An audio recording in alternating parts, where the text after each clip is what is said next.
뉴스부터 시작하겠습니다. 지난 3월 시작된 프로포폴 공판, 여배우들이 진술을 번복하며 또 다른 국면을 맞았습니다.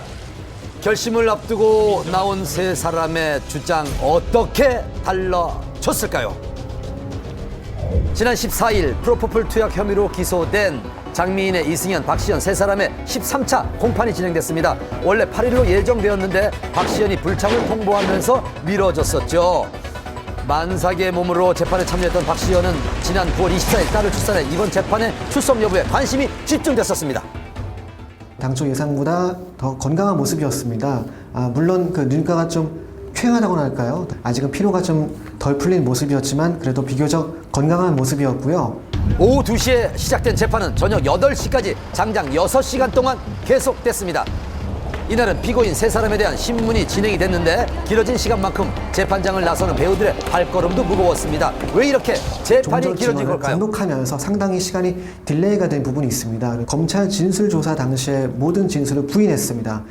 장미인에는 외모 관리를 위한 카복시 시술 과정에서 프로포폴을 처방받았을 뿐이라고 했는데요. 이는 검찰 조사부터 일관되게 주장된 내용입니다. 하지만 박시현, 이승현은 혐의 내용 중 일부는 인정했었는데 이번 재판에서 모두 부인했다고 합니다. 검찰 조사에서 거짓 진술을 했다는 얘기인데 그게 사실이라면 이유가 뭘까요? 검찰 조사 받을 당시에는 상당히 고압적인 강압적인 분위기였다. 뭔가 검찰에 유리한 증언을 해야지만 자신이 선처를 받을 것 같은 느낌을 받았다. 이승현의 경우 검찰 조사에서는 잠에서 깨면 더 놓아달라고 했다며 일부 인정했던 추가 투약 혐의에 대해 그런 기억이 없다며 혐의를 부인했습니다. 말을 바꾼 이유에 대해서는 5살 딸에게 떳떳하고 싶어서 이 자리에 섰습니다. 프로포폴을 불법적으로 투약하지 않았고 잘못 알려진 걸 바로잡고 싶었습니다. 박시현은 프로포폴 투약 횟수에 대한 진술을 주 1, 2회로 번복했습니다. 검찰 조사 당시 임신 6주였습니다. 지난해 유산 경험이 있기 때문에 아이를 잃을까 두려웠습니다. 또 사건이 언론에 알려지는 게 걱정되기도 했습니다. 빨리 사건을 끝내고 싶은 마음에 혐의를 인정했습니다. 양측의 아주 팽팽한 긴장을 감도는 공방전이었어요. 한 측에서는 혐의를 인정하지 않고 정면 부인하는 입장, 또 한 측에서는 왜 이제 와서 말을 번복하느냐 라면서 어이없다는 반응을 보이는 양측.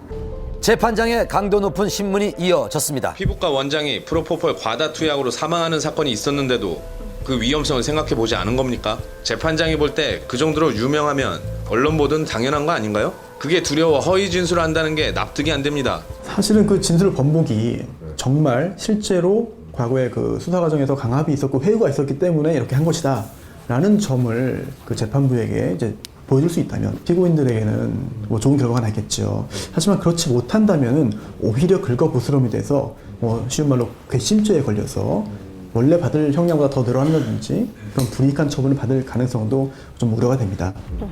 이번 진술 번복이 재판에 어떤 영향을 줄지는 28일 이어질 다음 공판이 끝나봐야 알 수 있을 것 같습니다. 지난 3월 25일부터 204일 동안 13번째 이어질 재판. 하지만 아직 끝은 보이지 않는 것 같습니다. 팬들을 당황하게 만든 수지 열애설. 최근 가요계에 불어닥친 20살 스타들의 열애설에는 수상한 공통점이 있습니다. 기획 취재입니다. 국민 첫사랑 수지도, 국민 귀요미 설리도, 국민 여동생 아이유도. 약속이나 한 듯 20살 국민 여동생들의 열애설이 쏟아졌습니다. 정말 많았죠? 네, 특히 삼촌 팬들을 들었다 놨다 한 수지의 열애설. 국민 첫사랑에게 어깨 동무를 한 남자, 과연 어찌 된 영문인지 한밤에서 낱낱이 파헤쳐보겠습니다. 지금 뭐 남자친구냐 물어보면 없다고 그러겠죠? 네, 있어도 없고 없어도 없고. 수지 곁에 있던 남자 187cm의 훤칠한 키, 모델 출신 배우 성준 씨였습니다. 돌아가라니까? 지난 6월에 종영한 드라마에 함께 출연을 했었죠. 드라마에서 수지 곁을 24시간 내내 지키는 호위무사 역할을 맡았던 성준. 드라마가 아닌 현실에서도 여전히 수지 곁을 호위 중입니다. 한밤 데이트 현장을 단독 포착한 기자를 만나봤습니다. 취재 인터뷰를 마치고 이동하는 사이에 길거리에서 제가 그냥 목격을 한 거예요. 청담동에 뭐 일식집으로 이동하셔서 수지 씨와 나란히 옆에 앉으신 성준 씨는 수지 씨와 이렇게 눈빛 교환을 하시면서 즐거운 분위기를 좀 확인할 수 있었고요. 2차 와인바를 나오시는 수지 씨는 나오실 때 굉장히 주변을 의식하시는 듯한 모습이었고요. 그 뒤를 뒤따르던 성준 씨는 그 수지 씨의 마음을